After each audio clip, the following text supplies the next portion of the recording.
Good morning. I hereby call to order this 22nd meeting of the year 2015 of the Public Utility Commission. Please stand for the Pledge of Allegiance. I pledge allegiance to the flag of the United States of America and to the republic for which it stands, one nation, under God, indivisible, with liberty and justice for all.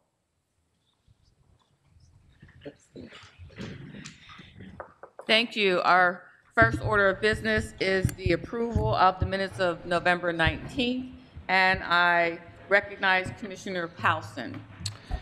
Thank you, Madam Chairman. Good morning, everyone. I had the opportunity to review the minutes after the United States Naval Academy had just won their 14th straight Army-Navy game.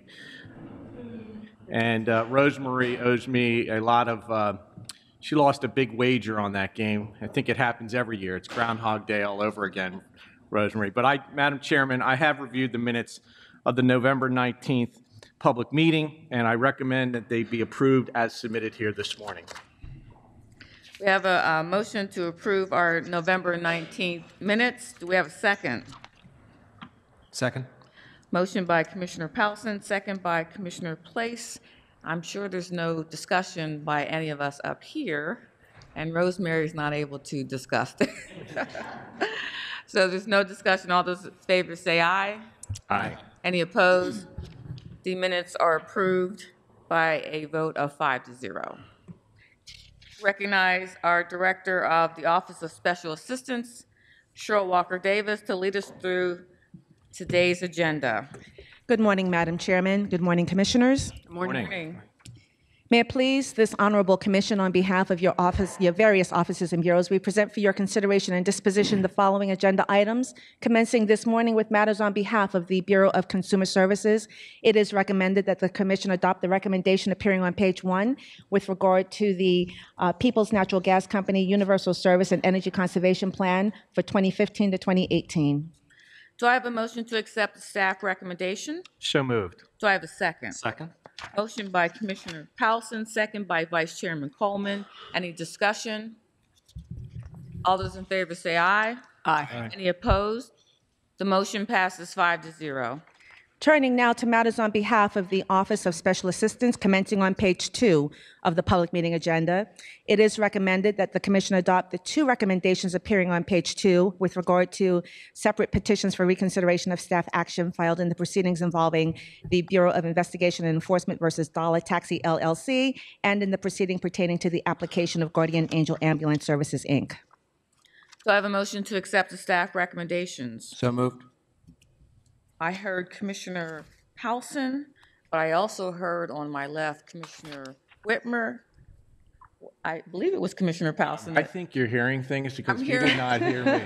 I think I'm throwing my voice. I know Commissioner Place. Oh, then it was Vice Chairman Coleman. I didn't say it. I'm sorry. Let's do this again. Do I have a motion to accept the staff recommendation? So moved. Thank you, Commissioner Place. Do I have a second? Second. Thank you, Vice Chairman Coleman. Any discussion? All those in favor say aye. Aye. Any opposed? The motion passes 5-0. Turning now to page 3 of the public meeting agenda, it is recommended that the Commission adopt the staff recommendation in the proceeding involving the complaint of the Bureau of Investigation and Enforcement versus Public Power LLC, noting the statement of Commissioner Place. Do you have a motion to accept the staff recommendation? So moved. Whoever you want, Madam Chair. I did hear Commissioner Powson with the motion. You did do the motion. Absolutely. Okay. Unequivocally. And I did hear Commissioner Whitmer, so I will ask her to do the second. Got it. Okay. And any discussion?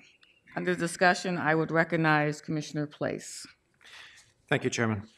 I would like my statement entered into the record as if I'd read it in its entirety. Before the Commission is the proposed settlement agreement between the Commission's Bureau of Investigation and Enforcement and Public Power LLC. The case arises out of I&E's allegations that Public Power's billed prices failed to reflect the marketed prices and the agreed-upon prices in its disclosure statement in 119 instances, impacting 50 customers. It is important that Public Power's customers are made aware of this settlement. Therefore, I suggest that Public Power notify the customers affected by the refunds referenced in the agreement. Furthermore, the purpose of our marketing regulations is to protect customers who could be the victims of deviations from these regulations. Prospectively, all parties should consider including a notification to customers who are affected by refunds addressed in future settlements. Thank you, Commissioner Place. Any further discussion? Madam Chair, Commissioner Powelson. I'd like to associate myself with Commissioner Place's statement and take this opportunity to thank the work of our Bureau of Investigation and Enforcement. And this, again, going back to our last public meeting, speaks to an unfortunate situation that had arisen as a result of the polar vortex. And obviously, looking at the weather patterns, I don't want to jinx us, but I don't see any polar vortexes on the horizon. But this, again, speaks to the fact that the Commission has continued to remain steadfast and diligent in our work and in making sure that consumers are protected. I'm also proud to not only associate myself with this statement, but to recognize, to look ahead, that the efforts taken by this Commission with the emergency order to provide for things like accelerated switching and customer notifications on supply contracts have gone a long way to weed out some of the bad actors in the market. Unfortunately, this is the bad side of what we have to do in fining companies for bad deeds in market conduct. So I commend Commissioner Place for his statement here this morning. Again, I want to associate myself with it as I did with your statement, Madam Chairman. And again, commend our Commission staff. This has been a long process. I know there's more of these on the horizon, but I think it's appropriate here this morning that we recognize the efforts of BI&E for the work that they've done. And again, I think consumers should have peace of mind going forward that these, I call them the bumpers that have been put in place because of the actions of the emergency order really set the stage for where we go in terms of keeping robust competition alive and well here in Pennsylvania. Thank you. Thank you for your statement, Commissioner Powelson. Any further discussion? All those in favor say aye. Aye. Aye. Any opposed? The motion passes 5-0. It is recommended that the Commission adopt the recommendation of the Office of Special Assistance in the complaint proceeding of Frank Taylor versus PUC Energy Company. Do I have a motion to accept the staff recommendation? So moved. Do I have a second? Second. Motion by Commissioner Powelson, second by Commissioner Whitmer. Any discussion? All those in favor say aye. Aye. Aye. Any opposed? The motion passes 5-0. Continuing with matters at the bottom of page 3 of the public meeting agenda, we recommend the adoption of the staff recommendation in the proceeding involving the PUC Energy Company Electric Division general rate increase proceeding, noting the statements of Commissioners Whitmer, Place, and Powelson. Do I have a motion to accept the staff recommendation? So moved. Do I have a second? Second. Motion by Vice Chairman Coleman, second by Commissioner Powelson. Under discussion, I would recognize Commissioner Whitmer for her statement. Thank you, Madam Chair.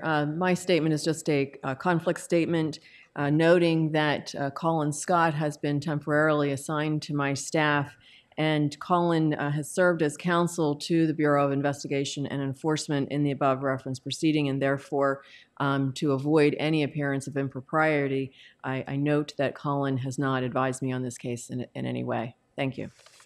Thank you, Commissioner Powelson. Thank you, Madam Chair.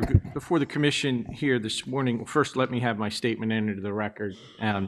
Before the Commission here this morning for consideration is the recommended decision of Administrative Law Judge Angela Jones recommending the approval of the joint petition for a settlement to dispose of all the issues associated with the PUC Energy rate case.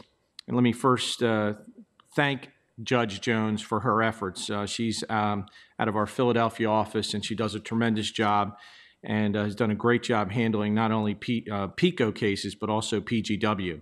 I want to take this opportunity to commend the parties in this case for reaching a settlement that is both reasonable and comprehensive. Included in the settlement is a provision calling for a revenue decoupling collaborative. A similar provision was included in the PPL Electric Utilities request-based rate case that was approved by the Commission back in November 17th of 2015. As I stated before, this is an important issue to examine, and I note that on March 3rd, the Commission will be will host an en banc hearing on this particular topic. I also would take this opportunity to note that a resolution was recently passed at the National Association of Regulatory Commissioners annual meeting in Austin, Texas, creating a staff subcommittee on rate design. So once again, I think Pennsylvania as a commission will be ahead of the curve and lend some much needed support to this new staff subcommittee effort at NARUC. The time has come to better align rate structures in a way that equally benefits all stakeholders, including ratepayers, utilities, and environmental community advocates. The parties' commitment in this case to further study this issue is an important step towards achieving that goal. Now, I often say that utilities sometimes take 2 hours to watch 60 minutes to make a decision, but I'm also confident that this collaborative that PICO is going to be embarking on as a result of this settlement that was reached, I think will provide us, the Commission, as we prepare for our en banc hearing in March, a real opportunity to see some of the different opportunities out there for decoupling. So again, I want to commend the parties. I also want to recognize the Office of Consumer Advocate for their work on helping strike this settlement, this global settlement here this morning. Thank you, Madam Chair. Thank you, Commissioner Powelson. Commissioner Place. Thank you, Chairman. I'd also like to reiterate Commissioner Powelson's note commending the parties for reaching an equitable, reasonable settlement. One additional issue to highlight is the resolution of PICO's proposed capacity reservation rider, or CRR. PICO CRR seeks to require customers larger than 100 kW with on-site generation to pay for substantive amounts of distribution capacity to be held in reserve in case it is needed by these customers in the event the customer's generation is offline. Under the settlement, PICO did resolve a number of customer concerns regarding the original proposal, as outlined in my full statement. I support all of these settlement provisions. Going forward, PICO has pledged to gather more information regarding the distribution system costs for customers taking service at transmission voltage levels or close to a PICO-owned substation, as well as the usage patterns for all distributed generation on PICO's system, including intermittent renewable generation, and make sure data is available to all parties. This data should shed further light on what costs these customers impose on the distribution system. However, I would like to emphasize that going forward, we also need to be cognizant of what benefits can be derived from on-site distributed generation, not just the costs. As an example, distributed generation can play a key role in supporting system stability during periods of shortage if backup generation can actually feed energy into the distribution system. Similarly, distributed generation, like solar, can feed energy into the distribution grid or provide ancillary services from smart inverters during on-peak summer periods, thus reducing losses and potentially debottlenecking certain distribution segments. Moreover, it is important that PICO not discourage distributed generation that can enhance overall system efficiency and utilization. To that end, PICO is encouraged to evaluate not just overall distribution demand for these customers, but coincident or on-peak demand. As an example, PICO's recent investment in smart meters could be well utilized to enhance system optimization. As such, I encourage rate designs that capably incent increasingly efficient distributed technologies and enhance overall distribution system utilization and reliability. Thank you, Commissioner Place. Any further discussion? Seeing none, all those in favor say aye. Aye. Any opposed?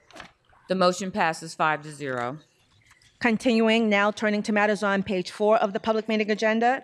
It should be noted that the first item pertaining to the complaint proceeding of Susan Kreider versus PICO Energy Company has been postponed until public meeting of January the 28th. It is recommended that the commission adopt the two remaining items appearing on page 4, the staff recommendations pertaining thereto, in the proceedings involving Wellsboro Electric Company's tariff supplement pertaining to municipal street lighting and private outdoor lighting service, as well as the joint petition for approval of interconnection agreement of Windstream Pennsylvania LLC, Windstream DE Inc., Windstream Conestoga Inc., Windstream Buffalo Valley Inc., and Bandwidth.com CLEC LLC. Do I have a motion to accept the staff recommendation? So moved. Do I have a second? Second. Motion by Commissioner Whitmer, second by Commissioner Powelson. Any discussion? All those in favor say aye. Aye. Any opposed? The motion passes 5-0. Turning now to matters presented on behalf of the Bureau of Technical Utility Services, it is recommended in omnibus fashion that the commission adopt the recommendations commencing with that in the proceeding pertaining to the application of Bitcom LLC, appearing at the top of page 5, and that is for an application to supply telecommunication services as a competitive local exchange carrier, continuing with the remaining items on pages 5, 6, 7, except the last item, American Cell LLC, which has been postponed until public meeting of January the 28th. Do I have a motion to accept the staff recommendations? So moved. Do I have a second? Second? I have a motion by Vice Chairman Coleman, and I have a second by Commissioner Place. Any discussion? All those in favor say aye. Aye. Any opposed? Motion passes 5-0. Turning now to matters appearing on page 8 of the public meeting with regard to the first item pertaining to the petition of Citizens Electric Company of Lewisburg, PA, and Wellsboro Electric Company for authorization to defer for accounting purposes those expenses attributable to electronic data interchange implementation. There is the joint motion that you have, Madam Chairman, along with Commissioner Powelson. Do I have a motion to call up the staff recommendation for consideration? So moved. Do I have a second? Second. Motion by Vice Chairman Coleman, second by Commissioner Whitmer to call up the staff recommendation for consideration, and I will recognize Commissioner Powelson for our joint motion. Thank you, Madam Chair.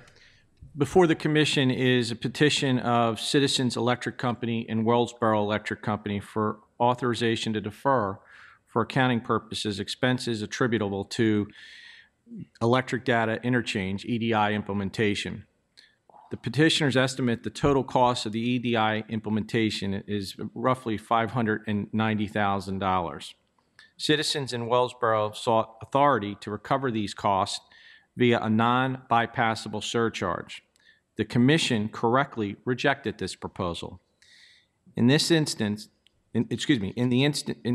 in the proceeding, the petitioners seek authority to defer accounting and amortization of the EDI implementation costs until Citizens in Wellsboro's next base rate case.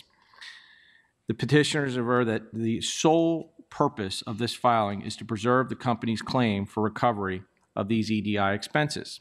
The Office of Consumer Advocate and the Commission's Bureau of Investigation and Enforcement requested that the Commission deny the petition. In support, both parties aver that the type of expense incurred by the petitioners is not typically afforded deferral treatment. As I&E states in its answer, the Commission has permitted extraordinary and unanticipated, non-recurring, and substantial expenses to be deferred for accounting purposes. An example of this would be storm restoration expenses. Examples, as I mentioned earlier, would include costs to repairs to avoid imminent threat to public health and safety, hurricane damage, and across-the-board accounting changes that would have significant financial impact on the utility. It is clear here from the history of this case that the EDI expenses were neither extraordinary nor unanticipated, as these costs were voluntarily incurred at the discretion of the utility. The Commission has previously set the threshold for the utility's EDI implementation at 25%, and actual shopping participation is less than 1%. So rather than consult with the Commission on the timing, this petitioner simply undertook the project and incurred the cost on their own. While the petitioner did provide justifications for incurring the cost, we did not find the stated reasons for doing so to be compelling evidence to warrant approval for an expense deferral. Therefore, this petition should be denied. In doing so, however, we are not making any judgment as to whether these costs are recoverable through a future base rate case proceeding. Echoing the sentiment conveyed by the Commission in its February 12, 2015 opinion and order, we maintain that our disposition of this proceeding should not be interpreted in any way as an attempt to impede the utility's goal of facilitating a robust competitive market. In fact, to the contrary, we continue to support the advancement of retail competition, as evidenced by the over 2.2 million customers that are shopping in our retail market today. However, our support for competition will not compromise our commitment to prudent rate making. Therefore, we move that first, citizens in Wellsboro's petition for authorization to defer for accounting purposes expenses that are attributable to electric data interchange be denied, and that second, the Bureau of Technical Utility Services prepare an opinion and order consistent with this motion. Thank you, Madam Chair. Do we have a second to the motion? Second. You've heard the motion and second by Vice Chairman Coleman. Any discussion? Madam Chair, I'd like to be recorded in the negative. Thank you, Commissioner Whitmer. As would I. Thank you. Thank you, Commissioner Place. If there's no further discussion, all those in favor of the motion, say aye. Aye. And any opposed? No. No. Noting the motion passes 3-2, noting the negative vote of Commissioner Whitmer and Commissioner Place. On the recommendation as amended by the joint motion, any further discussion? All those in favor say aye. Aye. Aye. Any opposed? No. Okay. The motion, the recommendation as amended by the motion passes 3-2, noting the negative vote of Commissioner Whitmer and Commissioner Place. In omnibus fashion, it is recommended that the Commission adopt the Bureau of Technical Utility Service recommendations commencing on page 8, with that involving the tariff supplement of Twin Lakes Utilities, Inc., proposing an annual increase in rates, continuing with the remaining items on pages 8, 9, and 10 through and including the recommendation in the application proceeding of Combined Public Communications, Inc. Do I have a motion to accept the staff recommendations? So moved. Do I have a second? Second. Motion by Commissioner Whitmer, second by Commissioner Powson. Any discussion? All those in favor say aye. Aye. Aye. Any opposed? The motion passes 5-0. Turning now to matters presented on behalf of the Law Bureau. Again, in omnibus fashion, we recommend the adoptions commencing with that appearing at the top of page 11 in the proceeding involving Aegis Telecom, Inc., DBA Off the Hook Telecom, and its petition to withdraw a previously filed petition seeking limited designation as an eligible telecommunications carrier, as well as the recommendations in the proceedings, the remaining proceedings appearing on pages 11 and 12 through and including the proceeding involving NEP Cellcore, Inc.'s petition to relinquish its designation as an eligible telecommunications carrier. Do I have a motion to accept the staff recommendations? So moved. Do I have a second? Second. Motion by Commissioner Whitmer, second by Commissioner Place. Any discussion? All those in favor say aye. Aye. Any opposed? The motion passes 5-0. And now turning to matters presented on behalf of the Office of Administrative Law Judge. On page 13 of the public meeting agenda, we recommend the adoption of L.J. Buckley's initial decision in the proceeding involving the complaint of R. Russell Miller versus Verizon Pennsylvania LLC, noting the joint statement of Commissioners Whitmer and Place. Do I have a motion to accept the staff recommendation? So moved. Do I have a second? Second. Motion by Commissioner Powson, second by Vice Chairman Coleman. Under discussion, I would recognize Commissioner Place. Thank you, Chairman. Commissioner Whitmer and I place this joint statement on the record as if we have read it in its entirety. Before us for disposition is the initial decision of Administrative Law Judge Dennis J. Buckley that dismisses the formal complaint of Mr. R. Russell Miller against Verizon Pennsylvania. Although we agree with the overall disposition of this matter, we would like to caution the company that it should be paying greater attention to the preventative maintenance of backup power batteries that can be reliably sustain the operations of its distribution network equipment during commercial electric power supply interruptions. The service outage the complainant suffered because of the commercial electric power supply interruption on July 3rd, 2014, could have been avoided if the backup power batteries associated with a remote terminal and a pair gain unit had functioned properly. However, as late as January 29, 2015, when the evidentiary hearing took place in this matter, there was uncertainty whether the malfunctioning backup batteries had been replaced in the pair gain unit in question. We do note that the appropriate batteries had been ordered. This raised the inference that if these batteries had not been replaced, complainant could have suffered further service outages in the event of commercial power interruptions. Inoperative network equipment because of malfunctioning backup power batteries creates service outages and disables 911 and E911 calling capabilities and timely access to emergency services. We strongly encourage Verizon Pennsylvania to keep up with its existing preventative maintenance programs and best practices that lead to the timely replacement of non-functioning backup power batteries that are embedded in its network equipment and outside plant. Thank you. Thank you, Commissioner Place. Excuse me. Any further discussion? Seeing none. All those in favor say aye. Aye. Any opposed? Motion passes 5-0. That concludes the presentation of regular agenda items. Turning now to the carrying agenda. It is recommended on behalf of the Office of Special Assistance that the Commission adopt the recommendation in the proceeding involving the joint petition for approval of interconnection agreement of Lackawaxen Telecommunications Services, Inc. and Level 3 Communications, LLC. Do I have a motion to accept the staff recommendation? So moved. Do I have a second? Second. Motion by Vice Chairman Coleman, second by Commissioner Whitmer. Any discussion? All those in favor say aye. Aye. Any opposed? The motion passes 5-0. With regard to the carrying agenda items presented on behalf of the Bureau of Technical Utility Services, it is recommended that the Commission adopt the two recommendations involving the application of Pennsylvania American Water Company Wastewater Division to transfer all of the wastewater system assets and rights of Fairview Township to Pennsylvania American Water Company, as well as the recommendation in the application proceeding involving GDF Suez Retail Energy Solutions, LLC, DBA Think Energy, for customers in the natural gas distribution company service territories of various distribution companies.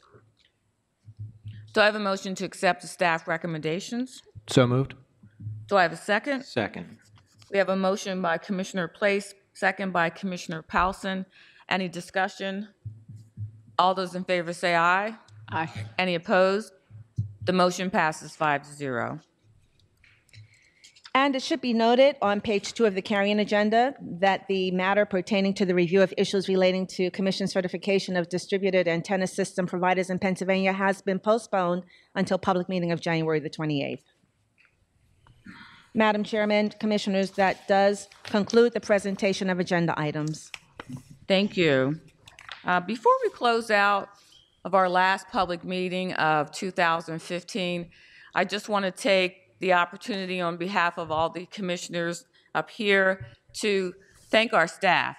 We know that our staff has done a yeoman's job each and every year, and this year in particular as well. We have so many issues that are before us, and our staff is just there and ready to handle all of them in just a very professional and efficient way. So we just want to take the opportunity to thank you as you are about to go into this holiday season and celebrate with your family and friends. We also want to thank all of you that are part of the industries that come before us. Thank you for all your professionalism when you come before the commission and handling all the matters that are before us as we look to protect the consumers here in Pennsylvania. So just thank you very much.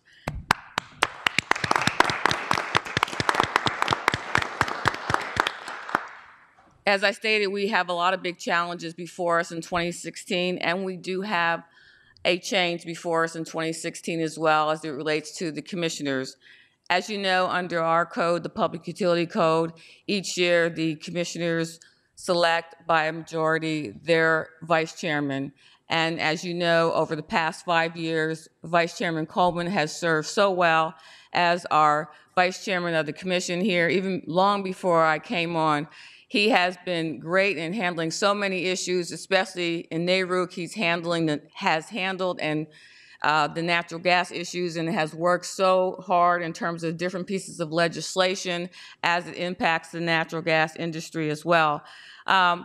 we have voted through his motion to select as our vice chairman for 2016 Commissioner Andrew Place, who will start as the vice chairman on that date in January 1st. But first, we want to thank Vice Chairman Coleman for all the work that he has done. He has been so helpful to me.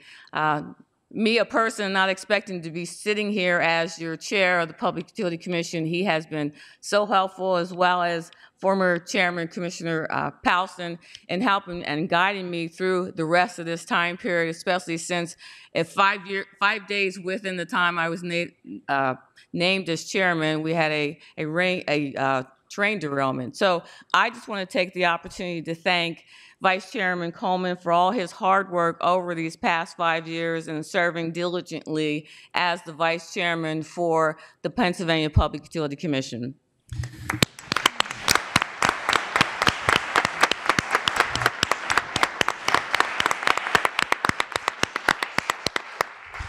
Well, thank you, Chairman Brown. And it really has been a delight to serve as vice chairman, both under your leadership and under Chairman Powson's leadership. When you look back over the 5 years, it's really extraordinary the things that we have addressed as a commission. And I know that some of you are saying that we've done it all. We have accomplished so much in that 5-year period of time, whether they were storm events or really a robust electric market here in Pennsylvania, an emerging gas market. We look at the changes in legislation that brought new responsibilities to the commission. So there have been a lot of interesting pieces of business, and I have really enjoyed the role of vice chairman and being invited into many of those discussions by both Chairman Powson and Chairman Brown. But it's time for a change. And I am truly looking forward to passing the role of vice chairman to Commissioner Place. I think that many of you who know him know that he is a very, very capable guy, and I'm sure that he will serve us all very well as vice chairman at the commission. So thank you very much for your kind comments this morning, and congratulations to Commissioner Place.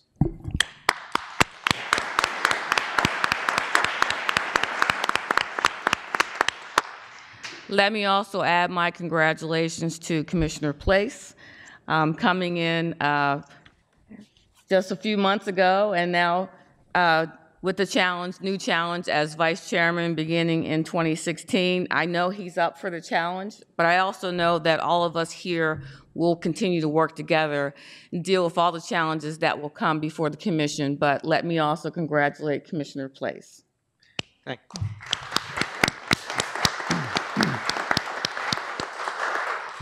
Thank you, Chairman. Also, I would note that I certainly absolutely appreciate the privilege and honor of serving, and look forward to the challenges. And somewhat trepidatious. It's a huge bucket of issues looking forward. But to reiterate, my great gratitude to Vice Chairman Coleman, who, among others on the commission, everyone on the commission has been extraordinary in their guidance in getting me up to speed on the issues that we've seen them. And I look forward to the continued work going forward. Thank you. So with that, if there's nothing, One minor point. one minor point. Thank you, Madam Chairman. We just wanted to remind the audience that the public meeting previously scheduled for January the 14th has been canceled, and the next public meeting will be on January the 28th. Yes, thank you for that reminder. And with that, if there's nothing further to come before us, we ask that all of you enjoy your holiday season, be safe, be healthy, and make sure you spend time with your family. Thank you. Meeting is adjourned.